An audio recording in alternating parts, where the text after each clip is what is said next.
Thanks for joining Sapelo Nerds, a coastal science podcast. I'm your host, Corinne. And I'm your host, Brittany.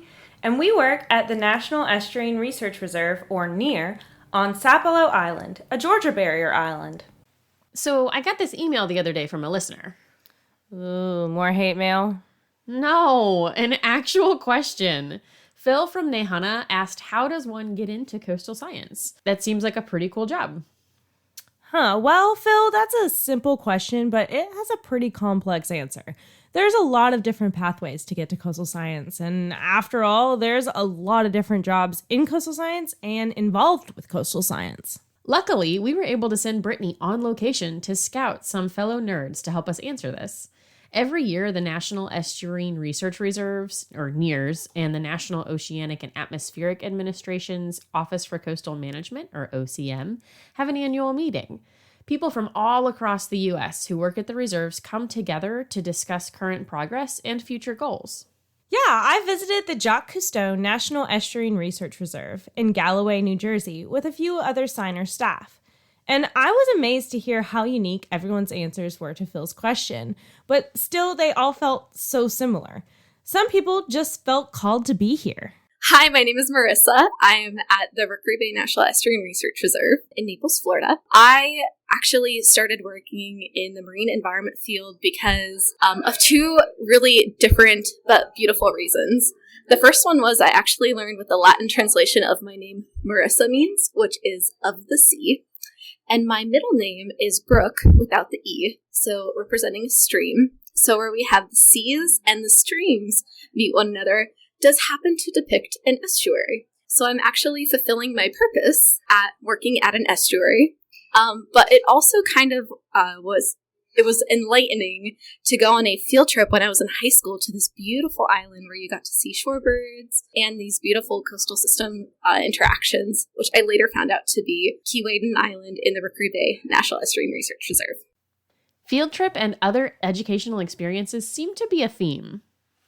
Hi, I'm Maitza Pavon, the manager of Halls Bay National Estuarine Research Reserve in Puerto Rico. And my first time being the reserve was when I was in 9th grade. That experience helped me and made me realize what I really want to do as a marine scientist. So today I'm a director there. And actually the lady who talked about the reserve, that talked about the projects that there were and all the world on the water is Nilda Peña, who actually is still working for us. She's been there for 32 years, and she still has her passion on teaching kids about what the reserve is and all the habitats in the Puerto Rico coastal shores.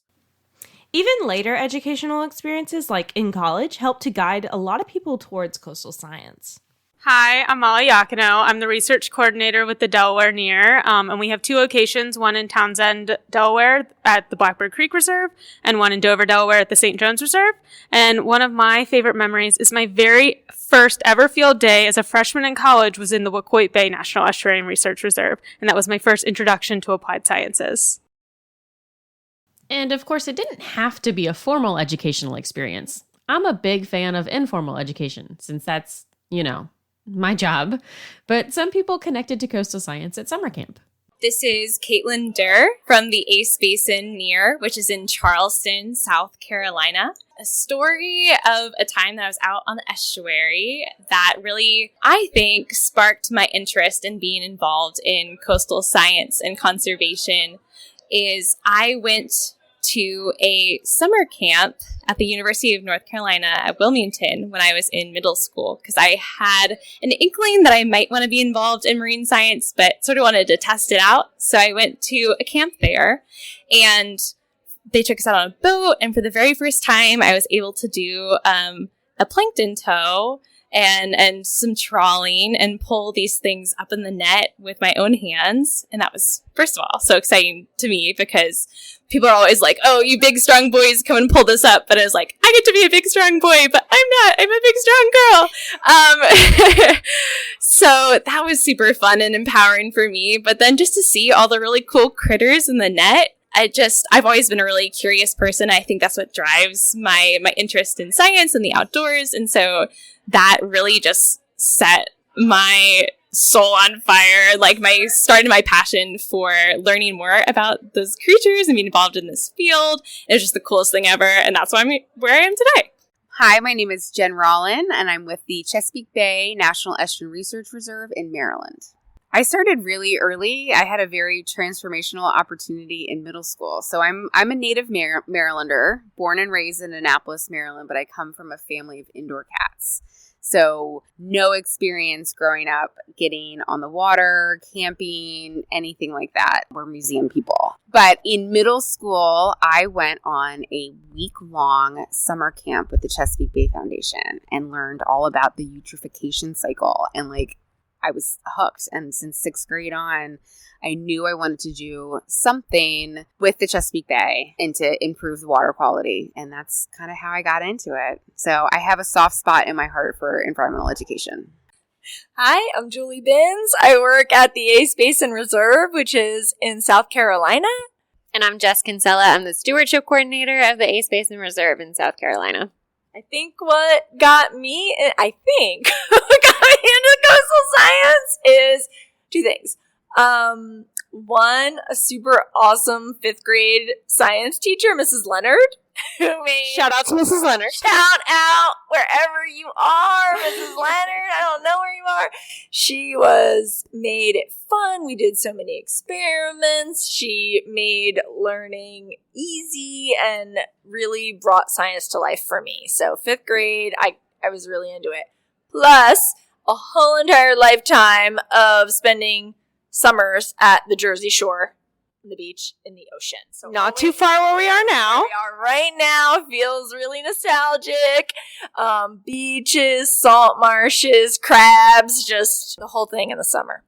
Yeah, mine is very similar. My great-grandparents used to get a beach house in one of the beach towns in New Jersey. And so every summer, family would pack out, go there, spend a week out there. I don't know when I know in my 5th grade yearbook it said I wanted to be a marine biologist, but I don't really know how I even knew that was an option. I would say I didn't really think about coastal issues until my freshman high school biology teacher, who ended up being my AP environmental science teacher in my senior year of high school, Mr. Halbeck. Shout out to Mr. Halbeck. Shout out. Teachers! Yeah, where he was the first person who even in my world even mentioned climate change. And yeah, so probably the combo. I also, in high school, took an awesome marine science class. We went down to the Keys and snorkeled in the coral reefs and the seagrass beds, and I was pretty much hooked, even though I ended up not doing tropical marine bio or research in general, because then I realized after undergrad that I needed way more people around me than is generally involved in research, and that's how I ended up in environmental education, because I love being in the field, but I love being in the field with other people. Yeah, that's what I do. Yeah, I think a big piece of ending up in this career is mentors. That is the piece of it. Earlier today when we were talking about how did you end up in this role, I was how I ended up with the reserve is kind of on accident. Was needed 1 college credit to graduate, and that was a hands-on experience. And it was supposed to be my benthic ecology class, and then that the paperwork never went through or whatever. So it was a professor of mine that needed a directed independent study. So I just tagged on to that. She was the mentor that got me my job down at the Dauphin Island Sea Lab, who then connected me to the surf community, the Coastal Estuarine Research Federation, that whole community. And then when I went back for grad school, she was my advisor and we worked in one of the reserves. No such thing as accidents, right? Yeah. Nope. So, yeah. For sure. Getting to know the people that do this kind of work and There's only so many of us crazy people. Right. Following them around, hanging out with them for the day. I want to count shrimp with you today, all day. And then using that and going and sitting there and really thinking about what you enjoy doing because you spend so much of your time at work. So tweaking it over time and focusing on there's so many different aspects of coastal science and management and protecting and educating and all the things that we do. So there's something for all kinds of people. You know, Julie had some great points about mentors. Some of our signer staff were also heavily influenced by childhood mentors. Hi, my name is Colby Peffer, and I'm the stewardship coordinator at the Sapelo Island NERR. Hi, I'm Doug Sampson. I'm the reserve manager at Sapelo. So when I was a kid, my parents decided that they wanted to be scuba divers all of a sudden when I turned 10. And so they went and got scuba dive certified, and they fell in love with it so much that they decided that it was a great thing for me to do when I turned 11. And so most 11-year-old kids would probably have been traumatized by getting scuba certified in Southern California, where the water is like 50 degrees year round and you get tumbled by waves all the time. But I ended up loving it, and they ended up taking me to Tahiti when I was 12. And the first time that I got to dive with a sea turtle was the moment that I knew that I had to do something related to the ocean. And of course, like any old kid, I wanted to be a marine biologist. And I totally settled on that for a few years of my life. And then I got to high school and got into a biology class. And the first time they asked me to dissect something, I decided that marine biology was not for me at all. And so I pivoted to the more physical aspects of coastal science and kept pivoting until I found something that worked, which was GIS and geological oceanography and coastal management. And that's kind of how I ended up here. Trying to be serious for a moment. I watched a lot of TV when I was a kid. And back then, there was Flipper and the family that got to swim with Flipper and do all their adventures. And Jacques Cousteau. Which is who we're here at the Jacques Cousteau National Estuarine Research Reserve. Which is a little bit ironic, but he was one of the heroes of the age. I either wanted to be an astronaut or do what Jacques Cousteau was doing in the oceans. Childhood memories and experiences really inspired a lot of our fellow nerds. I'm Robert Dunn. I'm the research coordinator at the North Inlet Winyah Bay National Estuarine Research Reserve in Georgetown, South Carolina. And I got into coastal science because I loved going to the beach growing up and messing around in the creek and the sound. And I love the adventure and the hands-on work that we get to do as marine scientists.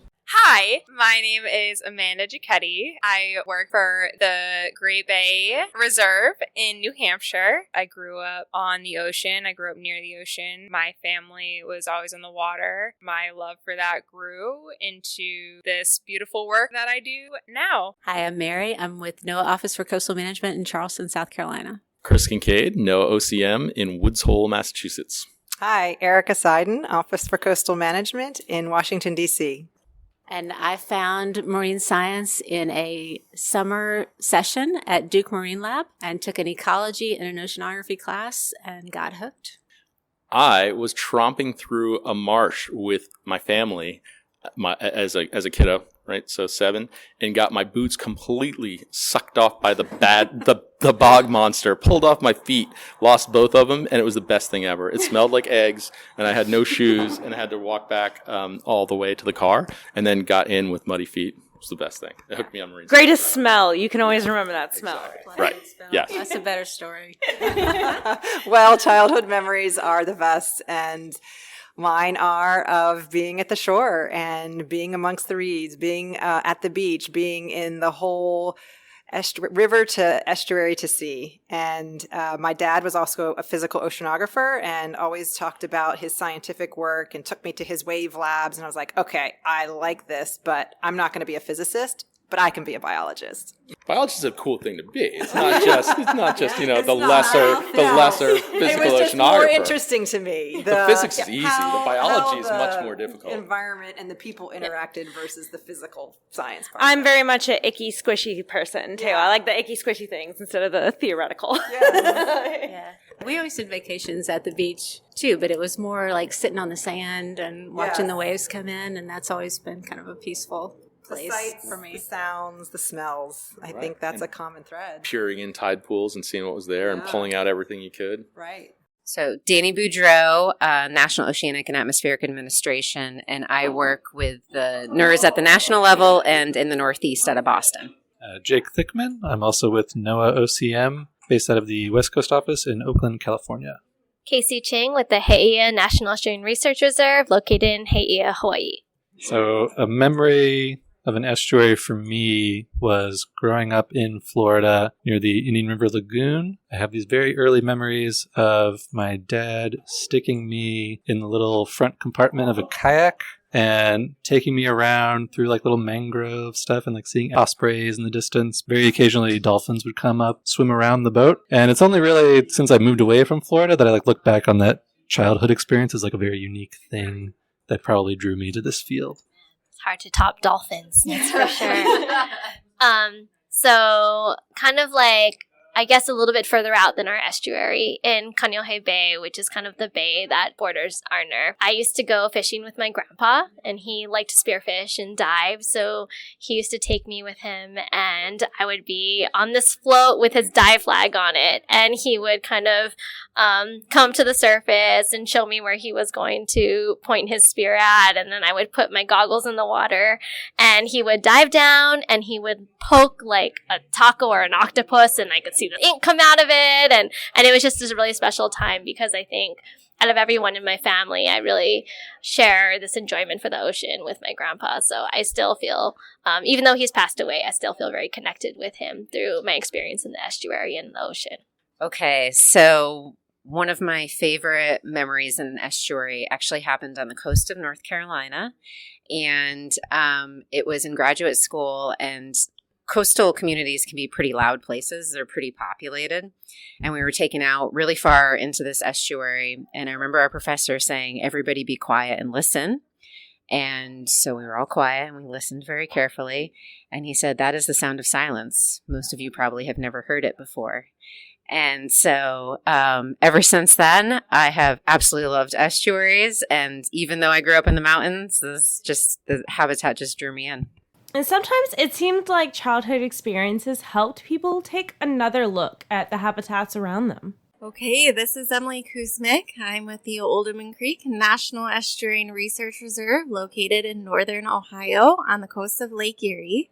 So we are part of the Great Lakes ecosystem. And why I got into coastal science, I mean, I've been interested in anything outdoors and nature since I was a little girl. And despite growing up in the desert Southwest, I had the opportunity to travel to Costa Rica when I was in college. So that first really sparked my interest in coastal ecosystems. However, I spent the majority of my life in Ohio, and I quite forgot that we had our very own coastal ecosystem up in the Great Lakes, so I was very interested in contributing to freshwater coastal science.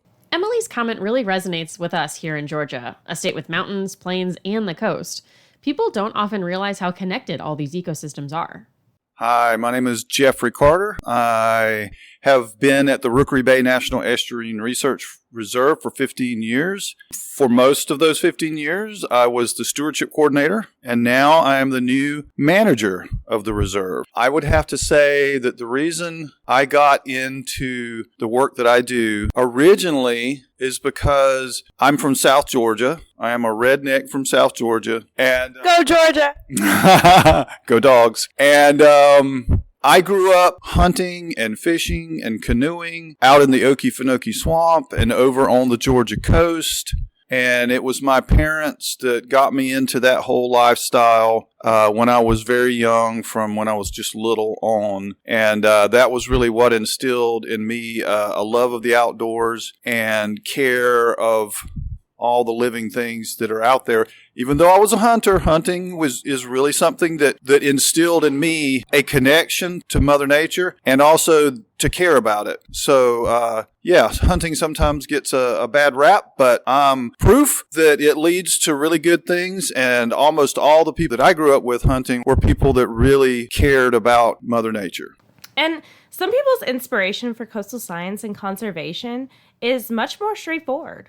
My name's Chris Fort. I work at the Wells Reserve in Maine, and I got into coastal science because I love beaches and I wanted to protect them. Sometimes the pathway to coastal science is really unexpected. Hi, my name is Caitlin Dietz, and I am with the Guantanamo-Matanzas National Estuarine Research Reserve in Northeast Florida. So, actually started in the middle school time frame, and my family had done the camping thing, and we had gone to the beaches, but sometime in middle school, after I had a really great 7th grade science teacher who turned science into art and really captured me that way, I actually got a magazine, the 17 magazine, and back there.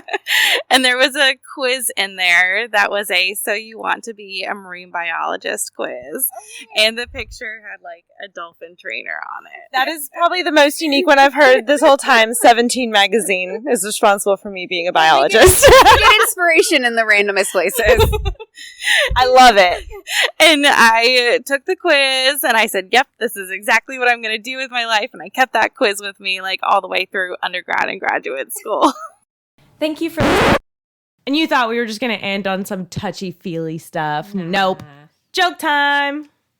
So, Corinne, fun fact, before I worked in coastal science, I operated a specialized forklift. What's a forklift? Usually food. Well, I always thought I could get a job on a farm, working for Old MacDonald. Oh, really? What job would you want? Well, obviously, I'd be the CIEIO.